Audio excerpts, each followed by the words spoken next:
world. With more than 20 years advising B2B organizations on how to achieve successful business outcomes through marketing and communications, my next guest is most effective when helping senior leaders create the environment and opportunities for their businesses to succeed. He particularly enjoys navigating the complex politics and culture of partnerships and has spent the best part of the last decade working in professional services. An original thinker with a reputation for versatility, ingenuity, and being someone who gets the job done. Please welcome my next guest, Barney O'Kelly, Digital Marketing Director at Alix Partners, to the show. Barney, are you ready to get radically transparent with me? I am indeed, Jen. Thank you. That was a very, very nice welcome. Well, we're happy to have you on the show. Or I think as we spoke about, maybe it's better fit to say I'm absolutely delighted to have you here.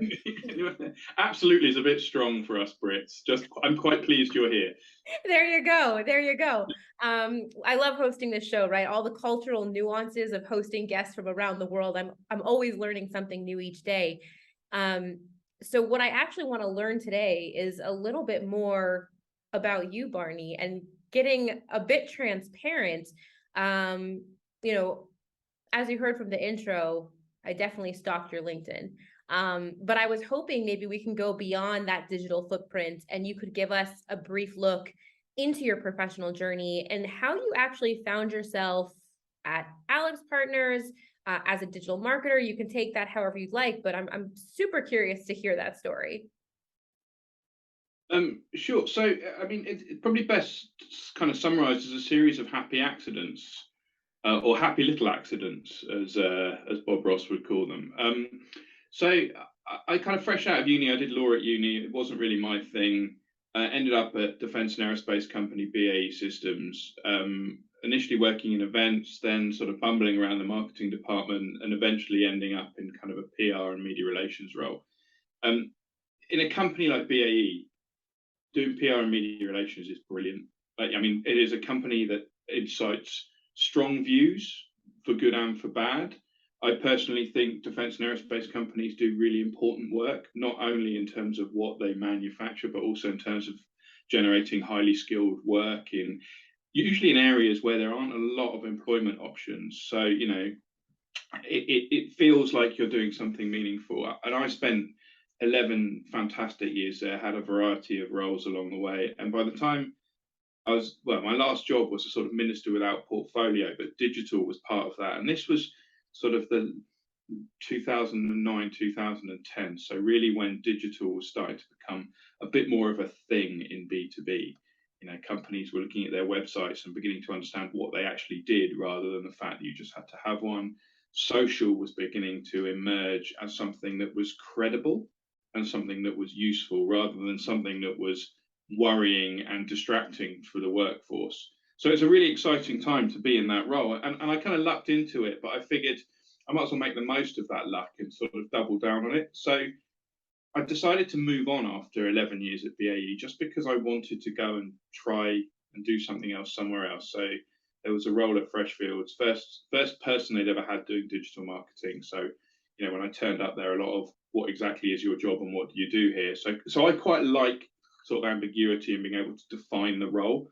It's also nice to be the first in any role because you don't have to follow somebody else and people aren't going, well, that's not how Sarah would have done it, So you can sort of make mistakes for the first time, which feels like experimentation. So I built that team sort of 3 times over as we evolved over the course of the 6.5 years I was there. The last half of it I spent running the communications team, which had PR, internal comms. And then I decided to go and do something completely different and work for myself for a while. I think partly because I've just come from a family of people who seem to be impossible to be employed. So I figured, was I one of those? Should I try and do it for myself? Did that for a couple of years, much of which, or the latter part of which, was spent with Alix Partners, which, also coincided with the pandemic. And I have to say, as a firm, they were phenomenal in terms of how they treated me. I was, sob story time. I was lying in hospital with a perforated appendix just as the world went into lockdown. And I get an email from Alix Partners. I'm self-employed at this point, going, I'm a bit worried. Not only because I've got a perforated appendix, but the world's going into lockdown and I'm self-employed, and I have at that point 4 children. And I get this message from Alix Partners saying, "We're going to need you to stick around to the end of the year." I cannot tell you when you're lying in a hospital bed, possibly coming down off some morphine, what that feels like in terms of the sense of relief that washed over me. So I spent the remainder of 2020 with them, and then at the end of that, they asked me if I wanted to come on board full time. Amazing. And I'd always been very skeptical as to whether or not I'd go back in house again. And I think can say this, and hopefully anybody from Alix Partners who listens to this will kind of understand. It's quite a special organisation, and I probably wouldn't have done it for anybody other than them. Which sounds arrogant. It's not. It's just there is something about that business I really enjoy, and I think it's filled with really incredible people who are decent human beings who do extraordinary work. So that's how I ended up doing what I was doing in the UK. And then around March this year, I took over the digital marketing team. And I realized then I'm constantly trying to get away from digital marketing. But, you know, a bit like, as we talked about, a bit like Michael Corleone in The Godfather Part 3, if you can bear it, just when I think I'm out, it pulls me back in. So here I am again doing that at Alix Partners. There's no escaping digital marketing, Barney. And listen, I know Alix Partners is quite a big logo. Maybe a household name. Many do know it, but just for our listeners listening in who may not, in one quick elevator pitch, what's the value Alix Partners brings to your customers? So I mean, I think more people need to know about Alix Partners because I think it is an exceptional business. I mean, it's a consulting business at face value, but what they actually do is they get in there and they don't just diagnose the problems, and they won't just write you strategies. You know, most of the consultants there have worked in the industries they consult in. They've walked a mile in their clients' shoes, and they get in there and they can diagnose and fix the issues affecting businesses. And if you listen to the words of the firm's founder, Jay Alix, who, you know, we just had our all firm in Miami. He was there presenting a founders award. You know, it was really quite inspiring to hear from the person who started the organization still. Bearing in mind, when I was at Freshfields, that's nearly 300 years old. So there was no chance of hearing from the person who started that organization. But, you know, this is a business that historically saves jobs, saves communities, saves businesses. And that as a motivation is quite compelling. And then equally now, you know, that's only part of what the firm does. But I think it just gets in there and fixes things. And I guess growing up in an engineering business and coming, you know, being the son of a farmer and a frustrated engineer himself, I like things getting fixed. And I think that drives a lot of my own philosophy with work. So it feels like a natural sort of coming together in that respect. I love it. So listen, I also like things getting fixed. Just thinking back to my childhood. So my dad actually, he's a son of Holocaust survivors, and I just laugh because whenever I think about things getting fixed, you mentioned your father, a farmer, right? Something broke in our house, my grandfather would come and fix it, but it was always like a workaround. So like if a fan went out, it was like a string, right? It was always like engineered in a very creative way. But I definitely, when it comes to fixing things, I'm right there with you. But I know with fixing things, right, it's complex. I know you know, one of your passions is complexity, and understanding those complexities. I'm curious to understand from you though, because I'm sure with fixing things comes a lot of sleepless nights, right? Maybe some things don't necessarily have a fix or a solution, or maybe they do. So what's keeping you up at night professionally these days? Professionally, personally, it's a newborn child, but professionally, so what's keeping me up at? So yeah, we're not fixing stuff. We need to get the way this firm goes to market into the right shape for where we are now, 2022. You know, we're well into the digital age in B2B. We're coming off the back of a hugely disruptive pandemic. The world is not as we would all like it to be right now.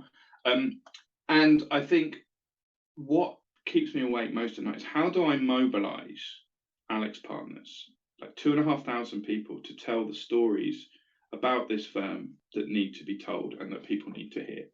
Because as a marketing department, we are but a small group and a talented group. The marketing department at Alix Partners is filled with some really, really brilliant people. But there aren't enough of us. And David Packard famously said, marketing should not be left to the marketing department. And I agree with him, right? Particularly in professional services. So we're constantly exploring concepts like personal brand. Social selling is something that still eludes us, but we will come to it in the fullness of time. But what I have available to me is 2,500 people with, at the very least, 2,500 incredible stories that they have written whilst they've been at the firm. I need those stories to be told, because I want us to have, another 2,500 people making another 2,500 incredible stories. And the thing is with that is it's not a simple thing to do, because it's not just, the reason I'm talking to you is we work with you, right? Great piece of technology, great piece of software. I could, don't take this the wrong way, but I could buy any piece of software that does something similar to what Oktopost does. But is that going to help me achieve that objective? No. I've got to get, not just me and the team have got to get inside kind of the heads of the people who work with the firm and deal with some kind of psychological things and some habitual things, some just practical things. These are busy people, and these are busy people who are very comfortable with the way things have been done and have. This is the other thing in professional services. They're successful people. Successful people don't change easily. You can't just turn up and go, hey, all those things that have got you here, do you want to do something completely different? Because they'll just look at you and go, oh, I think I'm all right, to be honest. So technology is part of it, but it's the people component that I think is what really interests me. Like, what makes people tick? How do you pull on particular levers of influence? And this is what I like about partnerships and professional services firms. Coming from BAE, which was a PLC, is a PLC still. It's an incredibly well-run company, incredibly well-run company. And throughout my time there, the kind of the governance of the business was just phenomenal. So you've got some real obvious levers to pull. And when I worked on a big change program there, it was recalibrating those levers was a big part of what we did. Partnerships is much more human. It's much more about sort of negotiation and influence and conversation, and then finding a couple of people who are receptive to doing something new, working with them, demonstrating that they got something different to what they'd always gotten before. Then the competitive instinct starts to kick in. And it's like, well, they're doing that, we could do that as well. So you're constantly trying to create a situation where you're building up a huge body of demand for what you can do. So it's a very, very long answer, because I think it's a very, very big problem. That's probably why it keeps me awake at night. But I think if we crack it, we will be able to do something very, very powerful. Listen, it is certainly something to be up at night about. Telling 2,000 stories alone, right? That's like, as a marketer, I'm thinking, wow, that's a lot of stories. But I think what's interesting about the people of Alix Partners, if you will, right, as you mentioned, they're all brilliant, and brilliant minds and phenomenal problem solvers. However, I know whenever you and I touch base, we often talk about how many of us can be uncomfortable on social media with like the rah rah, look where I work, or rah rah, I'm amazing, or rah rah, let me be a thought leader, right? It's a term for many of us, it's thrown around, but what does that actually mean? And I think when it comes to, right, whether it's employee advocacy or telling those stories, there needs to be some sort of element of employees taking pride in who they are and what they bring to the table. Can you talk about what you're currently doing at Alix Partners to change, if you will, or perhaps maybe inspire your fellow colleagues to be okay with like that rah rah concept, that it's okay to go on social media and talk a little bit good about yourself? So I think conceptually, as you say, these are smart people. They get it conceptually. I think, it's a good idea to be visible and present on something like LinkedIn, which is, 850 million professional people worldwide and counting, or whatever. I think it is the psychological aspect of being a promoter. This is a very collaborative organization. I often say this is a we firm, not an I firm, right? So there is a sense that if you start to talk about yourself a lot, that you're sort of breaking ranks a little bit. So we spend quite a lot of time, firstly, just helping people through the practicalities of doing it. This is not something that's been a feature of their lives for a large part of their career in many cases. So how do you do it? Then it's a case of what do you do? And then we start having conversations about what do you want to be doing? you kind of need to position yourself for the future as well as for the here and now. And then we're helping them develop the habits and the intentionality when they use these things, that they're not just sort of going in there, sort of getting a bit confused and leaving. Yeah. What we want them to do is in the case of something like LinkedIn, go in there daily, do something intentional, even if it is mirroring something that you've done offline. Did you have a meeting with somebody? Did you connect with them on LinkedIn afterwards?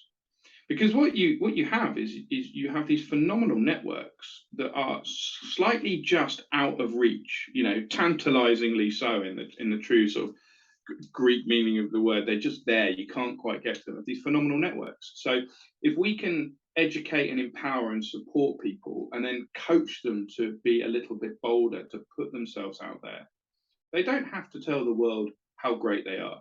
They can show the world how great they are by talking about some of the things they've done where they're able to do so. Oftentimes in advisory businesses, a lot of what you're doing is sensitive, and therefore your clients don't want you throwing it around all over the world.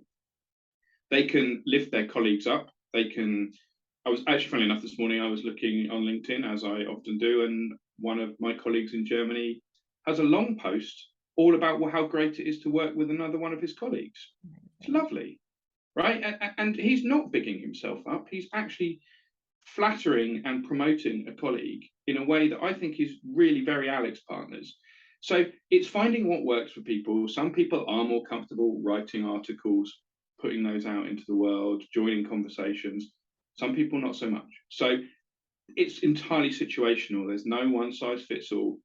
But I would rather spend time going around the business whilst it's still a manageable size, spending time with people one-on-one, and then giving larger sessions to bigger groups just to help mobilize, because eventually you reach a tipping point where you have a sort of critical mass of people who are doing it and other people follow suit. And that's kind of what we're going about doing. We can buy the technology, we can put together training courses, we can write, what makes a good LinkedIn profile, all this kind of stuff. But I think getting underneath it and treating our colleagues as clients, like, what are you trying to achieve? What are your business objectives? And oftentimes in a business like ours, it's going to be, I want to recruit more people and I want to win more of this kind of work. So we can build a bit of a program around that for them. So I have to say thank you for calling out the fact that mobilizing employees to write or share a story on LinkedIn is not a one fits all methodology or solution. And I think so many of us marketers can easily get lost in a process, right? Because, why do we do advocacy? There's a million reasons of, positive benefits for both an employee and an organization and growing brand reach, right? And so sometimes we can get so stuck in the process that all of this is going to drive revenue that we oftentimes forget to be human. And I think what you just called out in just recognizing the fact that, every person is different. There's not a one size fits all solution.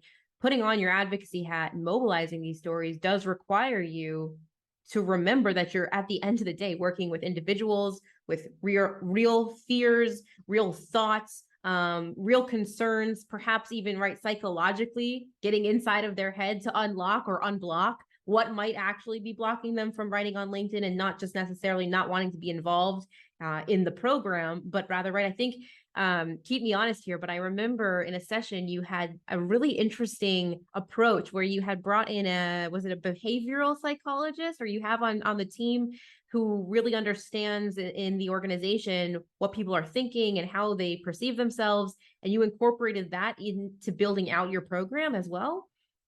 So we're really lucky. So and I have to be careful about how I talk about this, because I'll get more wrong than I get right. But anybody who comes to work at Alix Partners has to go through an assessment process, and it's rigorous. And that looks at your sort of cognitive and deductive abilities as well as your psychological kind of profile. Now, a lot of companies assess people in that way. It's a fairly standard way of managing a recruitment process. But what we also do is that becomes a resource. So there is a team of people, wonderful, brilliant people, really, really useful, who, with the right levels of discretion and sensitivity and all of those kinds of things, are able to use these profiles to help harmonize and, sort of encourage collaboration in the organization. So they know the prevailing psyche in the firm better than anybody else. So if you've got that resource on tap, you'd be mad not to use it. You know, we're talking about change here, which is one of the hardest things that most people go through. And just because it's easy for us as marketers, and this is a reminder for all of us in B2B, is most of the time we're the odd ones out. You know, the prevailing mentality of the business is not the one that we have. So when we say things to people that seem really obvious and easy to us, they're actually not for the people we're saying that to. You know, I'm pretty comfortable putting myself out there, saying stuff. I'm a pretty open person. I'm unusual, and I need to recognise that. So yes, it's a real privilege to have access to that level of insight, but that insight understood by proper professionals. This is not kind of cod stuff. This is really important. So we know what people struggle with. I mean, it's not universal, and there are exceptions to every rule, but so we need to build a program around that and that's sensitive to that. And I mentioned earlier, there's a psychological bit, which is I'm not comfortable being a promoter. I don't like talking about myself. I'm not a natural salesperson. There's also the practical. These people are busy, Yeah. right? And if you make it hard and make it time consuming and make it just unpleasant, there's a very good chance they won't do it. This is why, and I wanted to make this point. I was trying to find a way to put it in. This is why I really dislike pilots. Not the profession. They're very helpful. But the activity of piloting new things in an organization often strikes me as a little bit absurd, because you've got the established way of doing things, and then over here you're going to go, we're going to try something new. Do you want to take time out to effectively do something different that's trying to achieve the same outcome as something you've become quite accustomed to doing, and then we can measure whether it's successful or not? I mean, it doesn't surprise me that most pilots seem to fail, because it's like, oh, another thing to do. Thanks a lot. Thanks for understanding how my working day goes. So, you know, I would rather just kind of go, right, we need to make a change. Let's onboard in parallel and slowly move people over, rather than waiting for a pilot to prove that it's not going to work. Is what you do is you start to roll something out and you onboard people based on opportunity. So where you've got a campaign, or where you've got a group of people who are receptive to having something done in a different way, they then become your advocates internally. Yeah. You know, I remember when I was at Freshfields, my first year and a half there was really challenging for a lot of reasons. You know, there was a troublesome project. It was a new environment. I'd failed to really kind of understand the transition from a PLC to a partnership being as profound as it was.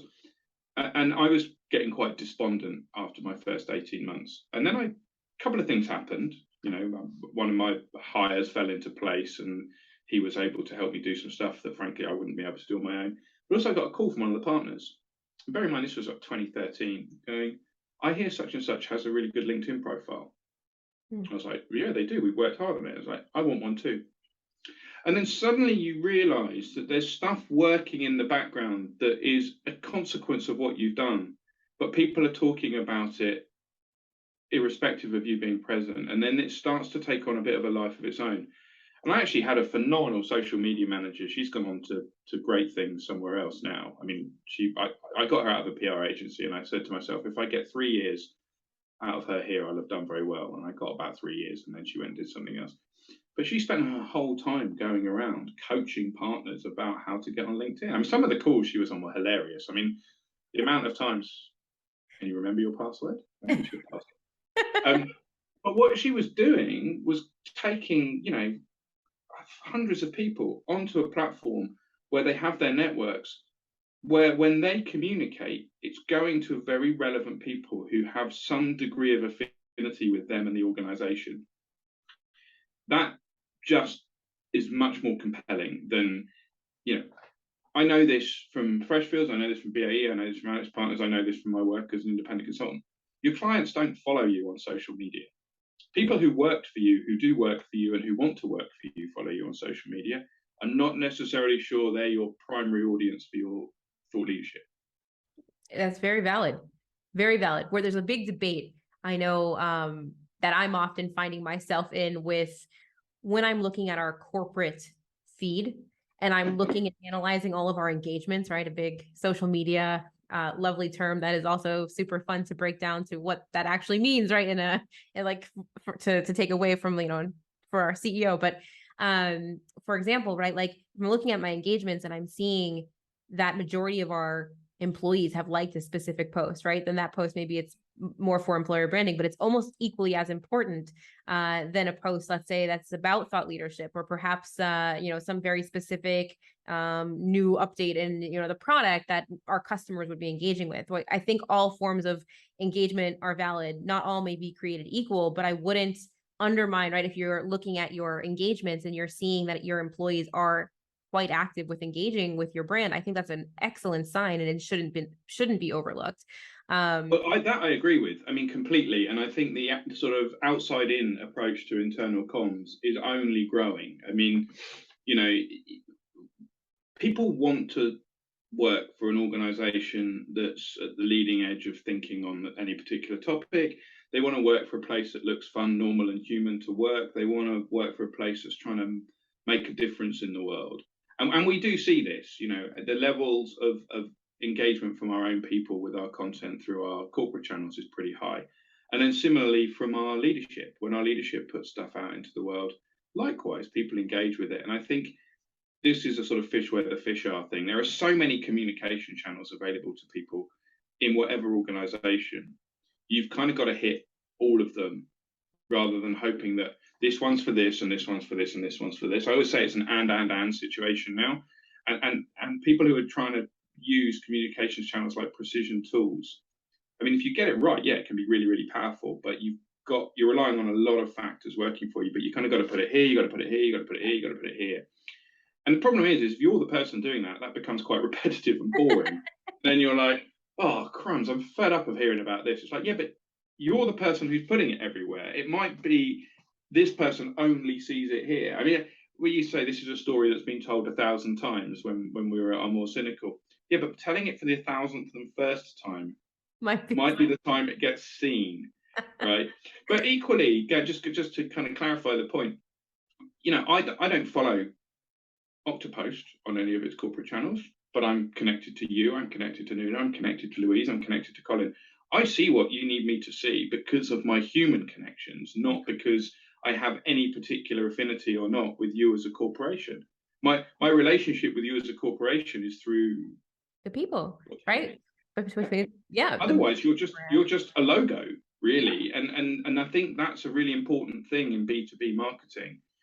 Is the human dimension is really quite profound at the end of the day. And I think this is one of the things that if you've had the misfortune to hear me talk about any of this stuff, like this emotional concept, emotional construct in B2B marketing, it gets talked about an awful lot and then gets under-delivered on consistently. And the emotional bit comes through human relationships, through concepts like trust as a meaningful construct, through what you convey as a business in terms of what you're actually selling to a client, which isn't necessarily what you think you're selling. You're selling, what they're trying to achieve might not be what the brief is. There might be a wider set of components to that. And I think it is incredibly important. This is one of the reasons why I really do, think Alix Partners has a tremendous opportunity, is just the quality of the people and the depth of the people. As a marketer in professional services, it's a really wonderful kind of, I'm going to refer to it, a wonderful set of tools to work with, which is a horrible way to talk about people at Alix Partners. But every conversation I have with somebody at Alix Partners, I learn something and it's interesting. If I talk to a head of retail for EMEA, I mean, it's really self-indulgent. The things I learn about retail are things I never knew, and they're fascinating. Go and talk to the auto team in the UK, doing some phenomenally interesting things. Just it's interesting. And I don't know. I've always said I want interesting work with interesting people, and what I now want to do is take those interesting people and their interesting work and the interesting things that they think about, and the interesting organisation they work for out into the world, so other people can come and be interesting and do interesting work in an interesting organisation. I love it. So listen, Barney, I have a last question for you. And this has nothing to do with advocacy, or maybe a little bit it does. I don't know.